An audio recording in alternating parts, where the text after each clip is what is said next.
They say the deepest wounds come from family. Mine came on what should have been the proudest day of my life, my college graduation. I stood in our grand living room, still wearing my graduation gown, my summa cum laude honors cord glinting in the afternoon light. The house buzzed with guests, the air thick with the scent of expensive catering and even more expensive perfume. My father, Marcus Bennett, CEO of Bennett Industries, held court near the marble fireplace, champagne in hand. And of course, Isabella will be following in my footsteps, he announced, gesturing to my older sister, already lined up for the executive training program. Pride radiated from his voice as Isabella preened under the attention, her designer dress probably worth more than my entire year's tuition. I lingered near the edge of the crowd, clutching my economics degree with honors, earned through countless sleepless nights and 3 part-time jobs. Not that anyone had noticed. To them, I was just Sophia, the second daughter, the afterthought. "What about Sophia?" someone asked. Another Bennett joining the company? The silence that followed felt like ice crawling down my spine. My father's face tightened, that familiar look of disappointment settling in. Sophia. He swirled his champagne, not meeting my highs. Well, she has different ideas about her future. Different. The word hung in the air like poison. What he meant was that I had refused to join Bennett Industries. Instead, I had accepted a junior position at a small tech startup, believing in their vision despite the lower starting salary. My mother, Victoria Bennett, stepped forward, her social mask firmly in place. We tried our best with Sophia, but she sighed dramatically. Sometimes our mistakes have minds of their own. The room went deadly quiet. Several guests shifted uncomfortably. Mother. Isabella gasped, though I caught the slight smirk playing at her lips. Mistake. The word echoed in my head, burning into my memory. Years of being overlooked, of having my achievements dismissed, crystallized in that single moment. My father didn't contradict her. He simply took another sip of champagne, his silence an endorsement. Even the guests, these supposed family friends, just awkwardly looked away. I stood there frozen as the weight of that word crushed against my chest. Mistake. The magna cum laude honors meant nothing. The scholarships I'd earned, the internships I'd secured on my own merit, all meaningless to them. My Aunt Patricia, always quick to pile on, added with fox sympathy. At least Isabella makes up for it. A true Bennett through and through. That was the moment something inside me hardened. I carefully set down my graduation cap, straightened my shoulders, and walked to the door. No one tried to stop me. No one called my name. Sophia. My father finally spoke as I reached for the handle. Don't be dramatic. Your mother didn't mean. Yes, she did. I cut him off, my voice steady despite the storm raging inside. But that's okay. Your mistake is leaving. I walked out of that house and never looked back. They had no idea that their mistake had already been quietly building something revolutionary. The startup that offered me a job. I wasn't just joining as an employee. I was becoming a founding partner, bringing with me a revolutionary algorithm I developed during college. My family thought I was throwing away my future by not joining Bennett Industries. They didn't know that I was about to disrupt their entire industry. That was 10 years ago. Now I sit in my penthouse office, watching the sun set over the city skyline. The word mistake no longer haunts me. Instead, it fuels me. My algorithm evolved into Mintech Solutions, a company that transformed how artificial intelligence is used in business. Last year, we went public with a valuation that made even tech giants take notice. The message notification on my phone pulls me from my thoughts. It's from my assistant. Ms. Bennett, your father is in the lobby. He says it's urgent. I smile slightly, remembering the last time I saw him.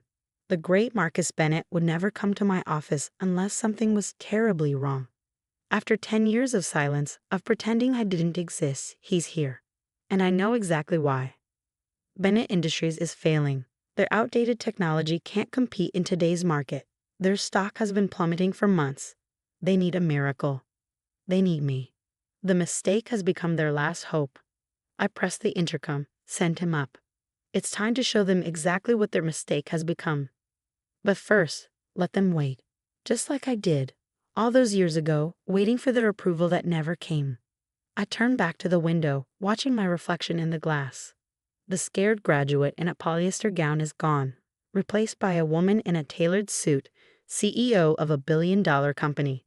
The intercom buzzes again. Your father is here. I straighten my jacket, a small smile playing at my lips. Give me 5 minutes. Let him sit there, in my waiting room, surrounded by magazine covers featuring my success. Let him realize that his mistake now has the power to either save or destroy everything he built.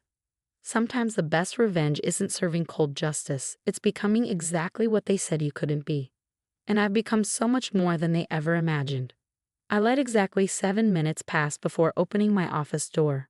My father sits in one of the leather chairs, his once immaculate suit slightly wrinkled, his confident posture replaced by something more desperate. The great Marcus Bennett looks old. Sophia. He stands, trying to summon his old authority.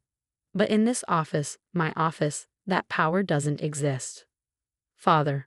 I stay behind my desk, gesturing to the chair. Please sit. He does, and for a moment, neither of us speaks. Through the floor-to-ceiling windows, the city sparkles beneath us.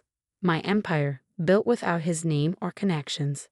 You look. He pauses, searching for words. You've done well for yourself. I raise an eyebrow. Is that why you're here? To comment on my appearance? He shifts uncomfortably, his eyes darting to the awards lining my walls, the magazine covers featuring my face.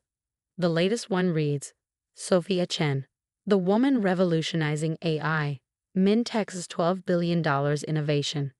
Chen. I took my grandmother's maiden name after leaving. Another detail that must sting. Bennett Industries, he finally says, his voice catching. We're in trouble. I know. I keep my voice neutral. Your stock dropped 60% last quarter. Your technology is outdated. Major clients are leaving. I pull up a holographic display, his company's declining numbers floating between us. You need a miracle. We need Mintech's AI integration system, he admits. Without it, we'll be bankrupt within months. I stand, walking to the window. Below, the Bennett Industries building stands in the shadow of my headquarters, a fitting metaphor. And Isabella, your perfect hair, can't she save the company? His silence speaks volumes. Isabella, for all her executive training, couldn't adapt to the changing market. Her arrogance, so like our parents, blinded her to the technological revolution I saw coming years ago. He clears his throat. She resigned last week, moved to Europe with her husband.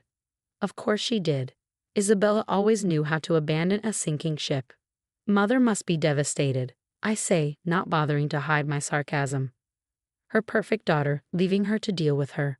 What was the word? Oh yes, mistake. Sophia, about that day. Save it. I turn back to face him. I'm not interested in apologies 10 years too late. He stands abruptly, desperation cracking his facade. What do you want? Money?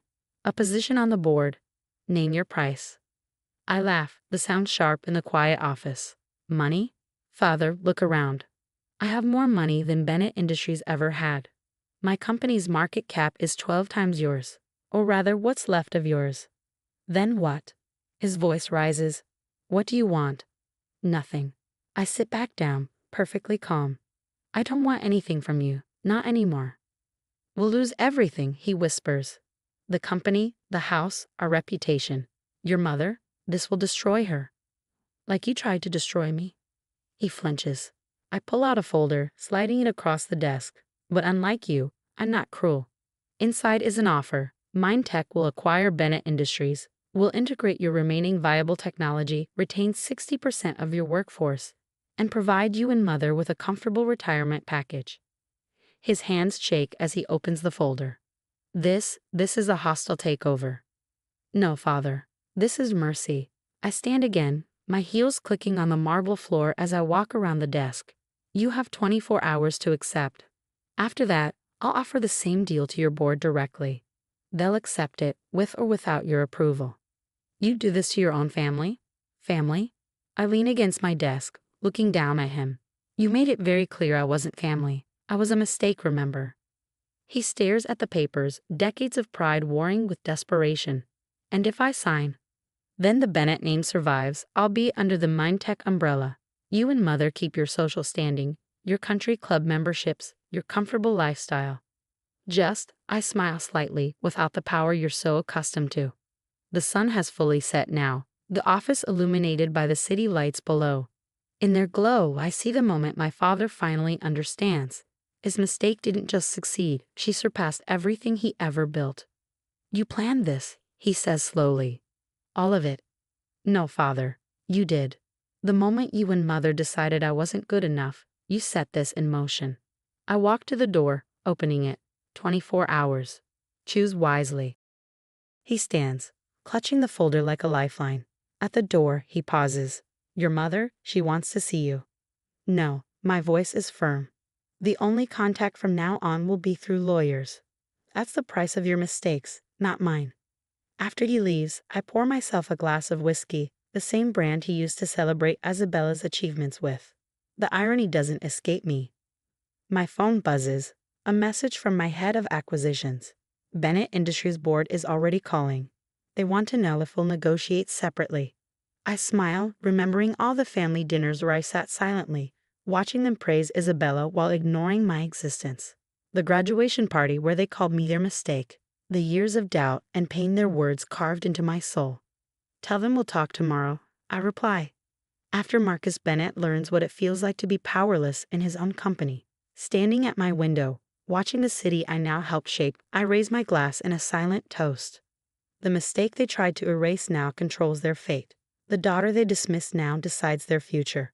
Sometimes the best revenge isn't proving them wrong. It's becoming so powerful that they're forced to admit it themselves. The message I've been waiting for flashes on my screen. Bennett Industries stock suspended from trading. Markets expect imminent takeover. I close my eyes, letting 10 years of vindication wash over me. Tomorrow the business world will be abuzz with the news. Mintech acquires Bennett Industries. They'll call it a strategic merger, a smart business move. But I know the truth. It's not just business. It's justice.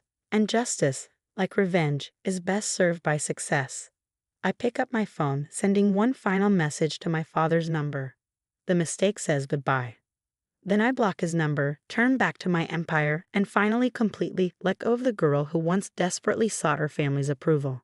She doesn't exist anymore. In her place stands a woman who turned their greatest insult into her greatest triumph. And that's no mistake.